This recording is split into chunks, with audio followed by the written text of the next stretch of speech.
Hey everyone, thanks for stopping by the Standards Weekly Check-In. I'm Colin. Behind the camera we got Heavy Metal Dylan. What's up? Today we're going to be flipping through some new arrivals, recently priced records, getting into some staff picks, and addressing the viewer questions at the end of the video. As always, if you see anything you like, you can hit the DMs on Instagram. You can give the shop a ring, or you can just cruise in. We're open 11 to 8, 7 days a week. And hey, listen, teased it last week.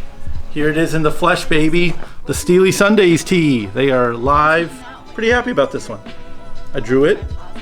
It's a shirt without any black print. You know how rare it is to design in my life? I didn't realize there was no black on it. In my life, a shirt without black on it, it's usually just all darkness and evil and skulls and...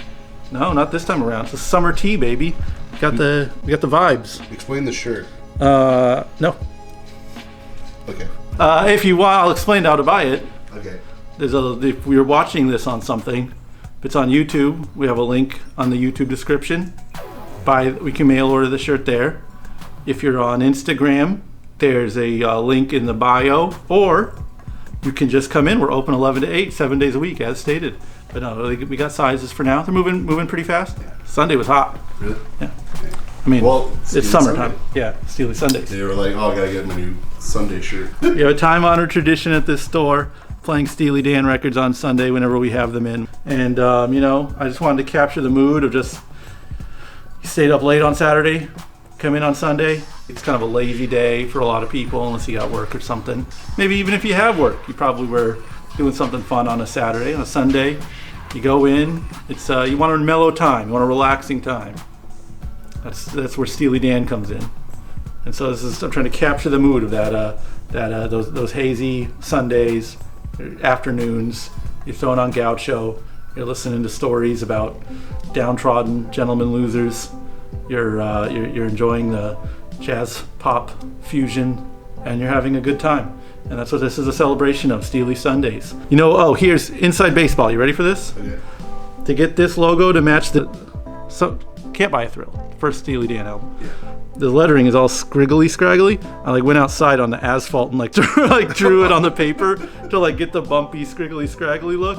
So really, it looks like a real easy logo to rip off, but then you try drawing it and it's like, oh boy, a lot of loop-de-loops, a lot of trickery going on. You know what I'm saying? Yeah, I feel you. Well, Dylan. Yes? Why don't you tell the people what you're listening to? Oh, speaking of Steely Sunday. Yes? We got Steely Dan's Asia. I don't know if it's a pleb answer, but possibly my favorite album. It's not a wrong answer. My favorite Steely Dan album. Okay. It's just a good time overall. Yeah, it's a perfect time, and nice celebration of the new T-shirt. Exactly. We're tying it in. We got synergy. Mm-hmm. Yeah, it is still the greatest. Well, I like Gaucho a little more, but they don't really have a bad album in the catalog, in my humble opinion. But if I go, I feel like Gaucho is like a parody of a Steely Dan album that just happens to be a Steely Dan album. So yeah, that's the way I lean. But again, they were great musical minds. It's a good life if you let Steely Dan in, I feel. Is this the peak of fandom? Are we peaking? Yeah. All right. Now it only goes down. Okay, we'll stop being annoying after this. Okay. What are you listening to, bro? Dude, hell yeah, dude. It's one of the best metal albums ever. It's legitimately probably top 5. Yeah, in the metal? I think so, traditional metal. Yeah. Fast like a shark. Do you lean Metal Heart over that record? It's not a bad choice. I do say that Metal Heart's my favorite Accept record, but I think I'm not saying I'm lying to myself and saying that's a better album. But right. Obviously I would say this one in particular, just not, what's the word I'm looking for? Didn't create thrash, but it... Fast as a Shark is noted somewhere as the first speed metal song, which is a moniker I take umbrage with. Yeah. I guess you could say it's a very important LP, bro. It's a very important LP, and more, even if it didn't have any influence, if it just came out and disappeared, it would just be a friggin' masterpiece. Mm-hmm. Princess of the Dark, masterpiece closer of a record. There's not, I could talk forever about this record. It's perfect. It's a perfect album. Standards Accept shirt? Except for maybe the intro. The intro is stupid. It's like the Schlager music. Oh yeah, but they're just, come on. So I guess technically that's not perfect. Let's look at some records. Alright. have an idea for a podcast, Dylan. Okay. Fights I heard about. The podcast? Yeah, it's just like maybe a call-in show. I guess you could email them too, and they could just read the description. It would sort of depend, but it's just people talking about like fights they've seen, or like stuff that went down recently. Yeah. You go back to high school. Oh, okay. Yeah, maybe I assume if this was a relatively popular podcast, and why wouldn't it be? Who doesn't like hearing about fights they saw and or heard about? Yes. That you'd have to filter it at some point. And I guess the only challenge really would be like when you're interviewing people, some people's connection would be pretty bad. So like the people doing the podcast, the hosts, would be like, crystal clear, and then they'd be, hey, you want to call in and talk about the fight you saw? Yeah, I saw this fight once, it was fucking sick. Because your only qualification to be on there, right, is that you've seen a fight. Yes. Usually like with a talk show. They're interviewing other celebrities. Yeah. Or people who have had some sort of media training or charisma. Uh-huh. But the challenge with the fight cast, Just straight civilians. Yeah, exactly. That, they're not too savvy. they don't know how to paint a picture with their words. Yes. I know you like hearing about fights. I love hearing about fights. I like witnessing fights. That's a little too much. I don't know if my podcast can provide that. I guess. No witnessing. Well, if I'm telling the story, I have witnessed it. Is there like a channel that just like watches fights and reacts to them, like YouTube fights? Not like UFC fights, right? No. You want like street fights? Yeah, like, oh, that was fucked up. Damn, that guy got knocked out. Yeah, most of the time though, when you're watching a street fight video, there's already commentary in the background. Oh, just from like the people watching or filming? Yes, exactly. So I don't know if I need a face to put on the reacting. There's a guy that I sort of follow on the internet where he explains street fights, but he's like, I'm a black belt in jiu-jitsu and I'm going to tell you what he did wrong and how he lost these fights. Those are the kind of reactions I watch. I imagine if you get in a fight and then people react to it, it probably shows up in your algorithm, Sure. So it's like you're just scrolling around trying to look at old video game playthroughs or something, and then there's you getting beat up, and then two guys making fun of you. It's just mean. It is very mean. I'm canceling the podcast. Okay. I would not like to be made fun of for getting beat up on top of getting beaten up. Why'd you get beat up, dude? Stupid. He really messed you up. Yeah, I know. Viewer questions. This is the part of the bid where we answer the questions left in last week's YouTube comment section. Leading off, Charlie Shafai is asking us what was our path that led us to the music we like. Dylan, I'm leading with you to make you uncomfortable. What led me? Yeah, like I don't know. How do you get into the music you like? Dude, gonna be real, bro. The Digimon, the movie, the soundtrack. That was... Had Less Than Jake. Had the Mighty Mighty Boss Tones. Digi-Rap.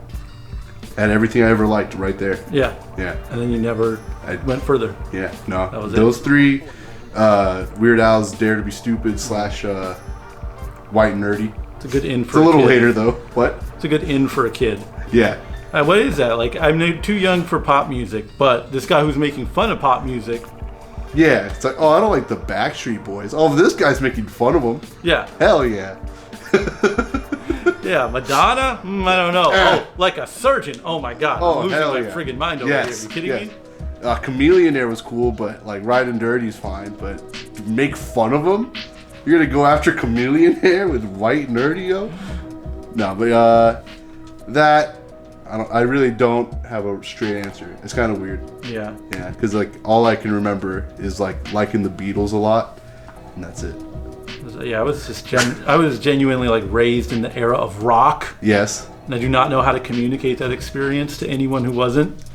And it was just like I guess just my environment. It was impressed upon me that like this is what's important to do. This is what a cool person is. And then that like changed immediately. But I just never was able to update my CPU, So I just kept going. Yes. But if I just had like I think a more supportive parental unit, I wouldn't be so desperate to connect to objects.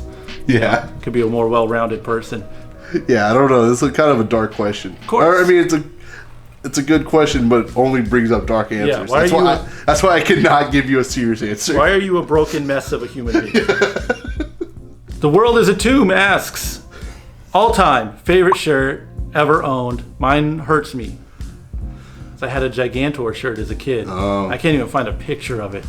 It's a Phantom. Gigantor, like The anime. Yeah. And it was like the classic model one. I knew of the Dickie song and I liked the Dickie. It wasn't related to the. It was unrelated entirely. Okay. It was just a Gigantor anime. And this is like, imagine, for whatever reason, my mom was really into the Phoenix Suns. So Okay. we would go to Phoenix occasionally, and there was Yes. this comic book store there, and they had a rack of shirts. Not that there wasn't comic stores here, but the comic store there had a Gigantor shirt, and it blew my friggin' mind to see one, and I wore it incessantly, burnt it out, completely demolished it, just like Fell off. pretty much. And it wouldn't do me any good if I did have it, because I wouldn't be able to wear it today. And who was making Gigantor shirts in the 90s? It's obviously I'm sure you can find a Gigantor shirt. Yeah. I'll never find that Gigantor shirt. You know how cool and ahead of the curve I felt like in 6th grade rocking a Gigantor tee with just like Japanese writing on it? Yeah. Insane. And then there was also a Green Lantern shirt I had. It was just a logo, and it got ripped at one point. And like I think just the fact that it was tragically stripped from me, like during a fucking punker show, Oh, okay. it made me like always miss it. But then that Big Bang Theory show came out, and one of the guys there, he just wears the Green Lantern shirt. Yeah, like Sheldon. exactly the same as mine, just the lantern. Uh-huh. And so I think even if I had it and like it magically could fit my middle-aged form, can't walk around with a Green Lantern Yeah, shirt. people just think you're a Big Bang Theory stan. You think nowadays they'll put 2 and 2 together as in Big Bang Theory Yeah, this and you? This guy's a Sheldon head. Yeah, this guy loves Sheldon. Yeah, Bazinga. You know how many people, if I fucking promise you, if I wear that shirt, wear it around enough, someone's gonna yell Bazinga at me. Yeah, I think they're just mocking you, but I don't If think someone they'll- yells Bazinga at you once, that's one time too many. I'm not risking it. Okay, fair enough. Oh, growing up or That's all time. God, dude. I mean, I have some bangers now, but I know. See, like if I could bring that Gigantor shirt from the ether. I know, right? Because all I could think of is like that Anthrax Judge Dredd shirt, but that's like not newer. But I can't wear that shirt anymore. Yeah, just Way too big. Yeah. It's like an '87 design, and like it's from '87, '88, and I cannot wear it. I used to be able to. Somehow I gained too much mass, and now I cannot wear that shirt. Yeah, somehow. Somehow. I know. I am facing the same mystery. Yes. You want to get some Slurpees after this? I'm kind of down, dude. Everyone, thanks for watching the video. If you have any questions you'd like to see us address in next week's video, leave a question or comment in the YouTube comments section. We'll address it then. Thanks for watching, everyone. Peace. Sound like it's straight from the motherfucking cassette. A lot of trickery going on.